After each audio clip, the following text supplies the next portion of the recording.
11 minutes past 8, and what a week it's been for Heather Mills since she last appeared on this sofa just over a week ago now. The repercussions of that interview are still being felt around the world and in Heather's house, no doubt.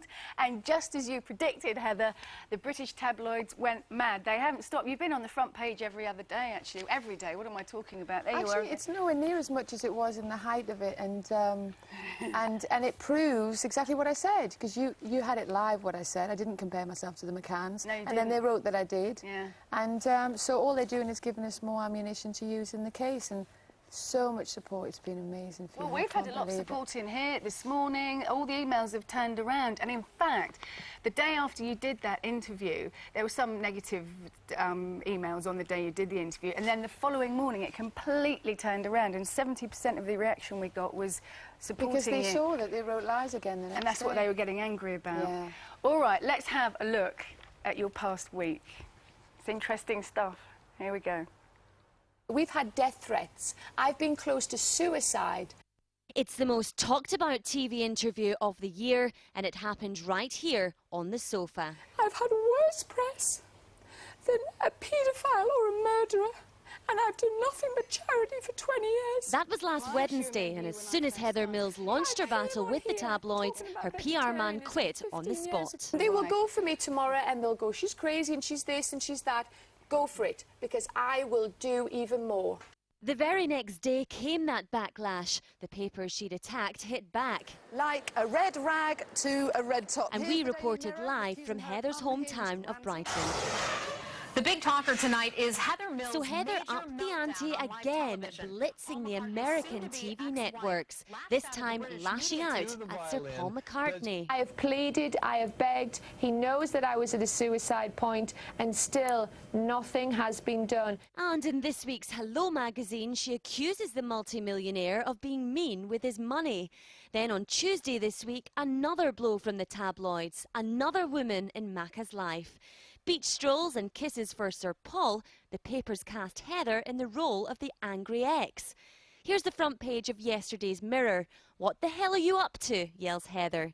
8 days of tit for tat, but has taking on the tabloids taken its toll? Has it? How has No, the past it's week been unbelievably cathartic. It's like, it's a difference between being in prison or being on parole. You know, that's the situation at the moment. 18 months of the worst press ever. And I got the chance, you know, to protect myself and defend myself and my daughter. And it proved yet again that they wrote loads of lies.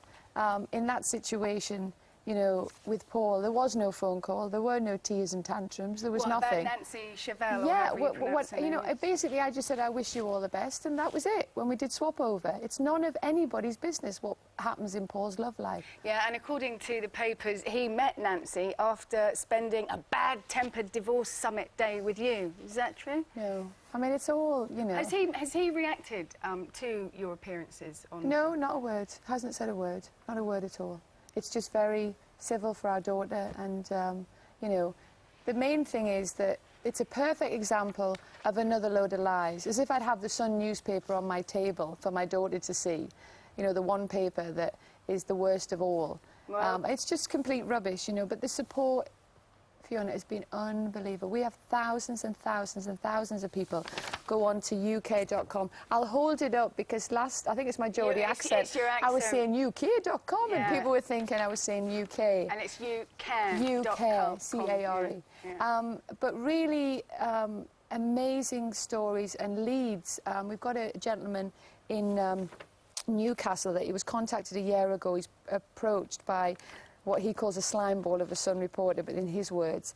And they told him that I was in the Gallery Shopping Centre and offered him money to make up a story about me on the spot. And he was so offended by it. He said, absolutely no way. But he knows somebody that did, and that story ended up in the newspapers. So it's becoming a criminal situation. So we can't go into detail with his name, but I have all the information, and a statement was took from him last night. All right, but there are people, you see, who will say, if you want the press off your back, then just be quiet, but go away. We talked about that last week, didn't we, Fiona? I was quiet for a year. I didn't say a word, but I had 4,000 articles written about me. All I did was go to a supermarket or try and play in the park with my daughter and remain absolutely silent. silent.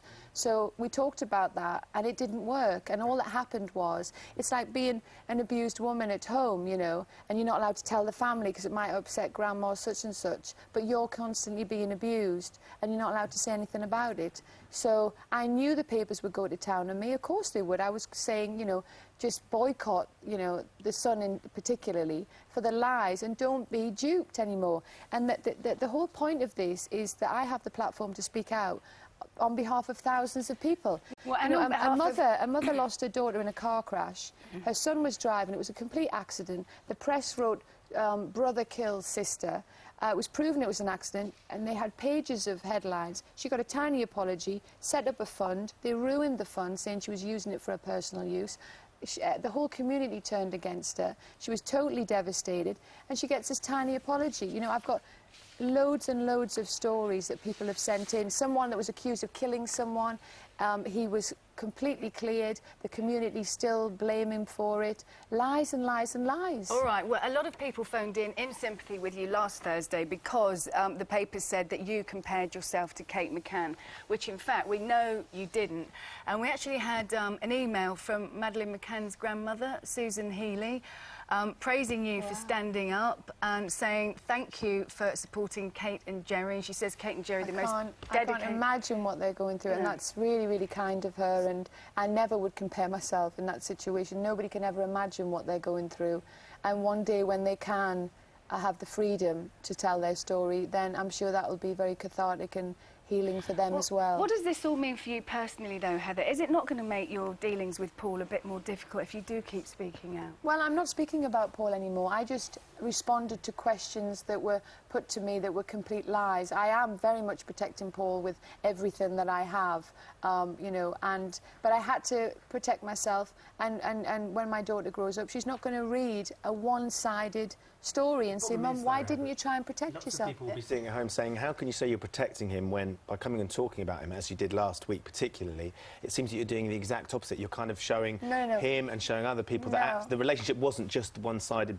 that we've been led to believe. Yeah, but now it's balanced, you know. No, I'm not asking people to come on my side. I was abused, and you have no idea what that was like for 18 months. The media were fed by a particular party, and I've said I'm not having this anymore. Now that party is backing right off, and there is some calm and peace in our lives. Okay. But has he tried to gag you, as the press is saying? I can't go into whether he's tried to gag me. The reason we are not divorced is because I basically am not meant to talk. But again, we're going into the whole Paul thing, and the whole thing is about the campaign, about all these people that don't have a voice, they don't have a right to reply. We have thousands and thousands of people that have signed the petition. I just want to thank everybody for the amazing support.